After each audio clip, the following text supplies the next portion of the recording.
Bienvenue dans cette nouvelle édition du QG News. Au sommaire de l'actualité, le Bénin vibre au rythme de la campagne électorale. Les candidats à la magistrature suprême sillonnent le pays à la conquête des électeurs. Focus sur Marie-Élise Begdo dans ce journal. Quelques semaines de plus, initialement prévue pour ce 12 février, la conférence internationale sur la région des Grands Lacs a été reportée à mars 2016. Et puis la fête de la jeunesse a été célébrée en grande pompe ce 11 février au Cameroun, un événement placé sous le signe du patriotisme. Mais avant de développer ces titres, nouvelle attaque contre une base de l'ONU au Mali. Elle est survenue ce vendredi à Kidal, dans le nord. Le bilan provisoire fait état de 3 morts et d'au moins 30 blessés. À noter que cette attaque intervient une semaine après celle contre une base de policiers nigérians de la MINUSMA à Tombouctou, au nord-ouest du pays, et qui avait coûté la vie à un militaire malien ainsi qu'à 4 assaillants. C'est une des rares femmes en lice pour la présidentielle du 6 mars au Bénin. Maître Marie-Élise Begdo est allée à la rencontre des populations du 12e arrondissement de Cotonou à l'occasion de dévoiler son projet de société. Reportage de notre correspondant Lefty Ono. Maître Marie-Élise Begdo est allée au contact des populations du 12e arrondissement de Cotonou. La candidate à l'élection présidentielle de 2016 multiplie ses rencontres avec les populations à la base. Cette fois-ci, ce sont les populations de Fiéyon qui sont à l'honneur. Au cours des échanges, l'avocate a porté à leur connaissance les réelles motivations de sa candidature pour cette présidentielle. Vous avez vu au Libéria, il y a eu une femme, mais pourtant, elle a pris le pays en pleine guerre. Tout marche bien. Est-ce qu'on a encore entendu quelque chose depuis que cette dame elle est là? Parce que, pardonnez-moi les hommes, les enfants, on ne doit pas oublier que depuis 1960, ce sont les hommes qui ont dirigé ce pays. Et il n'y a pas le bonheur. Mais essayons une femme pour voir si, au moins donnez-moi 5 ans. Et au bout de 5 ans, est-ce que Marie-Élise a été capable de faire mieux? Cette rencontre a permis à la candidate Marie-Élise Begdo d'évoquer ses ambitions pour la réforme du système éducatif et le développement du pays. À l'endroit des femmes, elle propose plusieurs mesures d'accompagnement. Il s'agit entre autres de son projet intitulé « Femmes actives pour le développement communautaire », une initiative de microcrédit pour impulser l'automatisation des femmes. Nous allons voir dans quelle mesure il faut les former à la bonne gestion comptable. Et à partir de ce moment-là, on les suit avec le montant de crédit qu'on leur donne. À la suite de cela, l'ouverture des marchés, trouver des marchés pour l'écoulement de leurs produits. C'est ça que je leur ai expliqué entre le nord et le sud, où nous aurons d'autres groupements de femmes sur tout le territoire. Ça va faciliter les échanges commerciaux entre elles.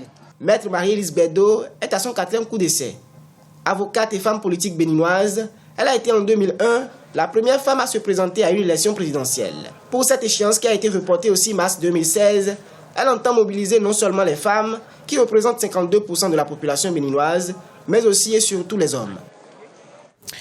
Report de la conférence internationale sur la région des Grands Lacs, initialement prévue pour ce 12 février à Luanda, capitale angolaise. Elle se tiendra finalement en mars 2016. Un ajournement pour défaut de quorum. Explication avec Alun Guindo, commenté par Lise Elsie à Kizimana. Report de la conférence internationale sur la région des Grands Lacs. Initialement prévu pour ce 12 février 2016, les chefs d'État de la région des Grands Lacs vont finalement se réunir en mars 2016. Ce 6e sommet sera axé principalement autour de la recherche de solutions à la situation politique et sécuritaire dans la région. Sur le plan sécuritaire, il y a la question de la RDC, la question du Burundi, la question de la Centrafrique et puis d'autres questions, bien sûr, qui viennent de la région. Ça c'est encore sur la table des chefs d'État. Au-delà de ça, le plus grand problème aujourd'hui, c'est sur le plan politique. L'année 2016 est voulue dans beaucoup de pays une année électorale. Vous prenez le cas du Congo-Brazzaville, vous prenez le cas de la République démocratique du Congo, pour ne prendre que ces 2 cas. En mars 2016, les chefs d'État de la région des Grands Lacs vont également revenir sur la question de la crise que traverse le Burundi depuis avril 2015. De même, la réélection de l'Angola à la tête de la CIRGL à la faveur d'un consensus des pays membres de l'organe régional sera aussi un des points clés de la réunion. La question du Burundi, à mon avis, doit être résolue par des voies diplomatiques. C'est une question qui ne peut pas trouver sa solution par la force. parce que au-delà de l'intervention militaire, il y a des textes qui régissent les relations entre les États. Et donc, la CEREGEL, comme une organisation régionale, ne peut pas s'ingérer dans les affaires internes du Burundi. Et ça, c'est un problème sérieux. On l'a vécu lorsque l'Union africaine voulait déployer sa force au Burundi. Le gouvernement a refusé et le gouvernement a estimé que ce serait une violation. La CIRGL regroupe l'Angola, le Burundi, la République centrafricaine, la République du Congo, la République démocratique du Congo, le Kenya, l'Ouganda, le Rwanda, le Soudan du Sud, la Tanzanie et la Zambie. Dans le reste de l'actualité au Nigeria, la lutte contre la corruption s'intensifie. 12 officiers supérieurs font actuellement l'objet d'une enquête sur de faux contrats d'achat d'armes. Parmi eux se trouvent 6 généraux en activité, un général à la retraite, 4 colonels et un lieutenant-colonel. Notons que plusieurs autres membres de l'ancien parti au pouvoir, le Parti démocratique populaire, sont visés par des accusations similaires. Au Cameroun, les manifestations marquant le cinquantenaire de la fête de la jeunesse ont connu leur apothéose ce 11 février. L'événement célébré à travers le pays traduit tout l'intérêt que le Cameroun accorde à cette tranche de la population. Reportage de notre correspondant Chérif Ousmane Bardonka. La jeunesse camerounaise a célébré ce 11 février la 50e édition de la Fête nationale de la jeunesse. À Colbison, dans l'arrondissement de Yaoundé 7e, ils étaient nombreux ces jeunes qui ont pris part aux manifestations.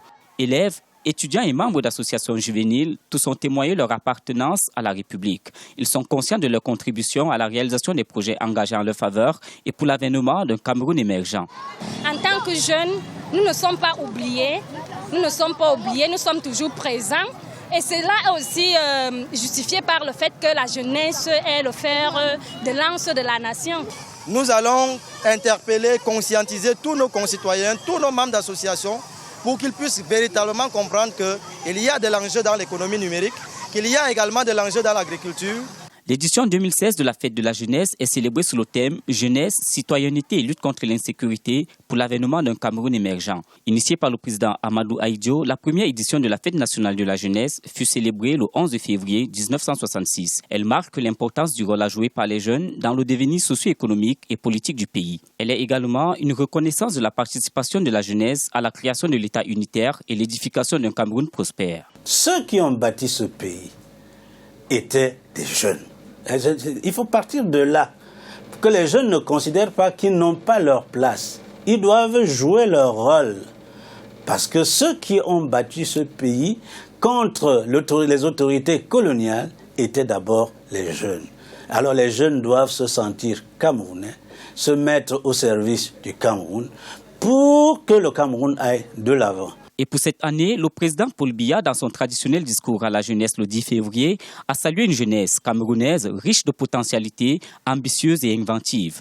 Il a invité par la suite à s'investir davantage dans l'agriculture, car la terre ne trahit jamais. Il a également appelé la génération dite Android au développement de l'économie numérique. Pour cela, Paul Biya a prescrit le lancement d'un plan triennal spécial jeune doté d'une enveloppe globale de 102 milliards de francs CFA. Ce plan devra faciliter et accélérer l'insertion économique de la jeunesse. C'était le journal de la rédaction. Merci pour votre fidélité. Retrouvez dans un instant une nouvelle édition de l'actualité sur Africa 24.